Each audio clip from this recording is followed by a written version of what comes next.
Hello friends, in this video I'm going to show you how to fix Windows error code 10053.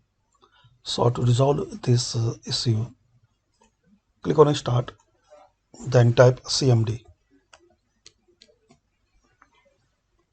Now right click on Command Prompt, then Run as Administrator.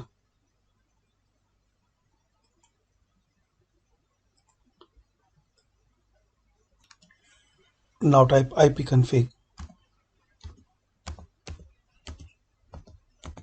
space / fl us hd ns. Now press enter. Now type net sh space fin sock space reset, then press enter. So hopefully guys, using these simple steps you can resolve and fix this error. Thanks for watching.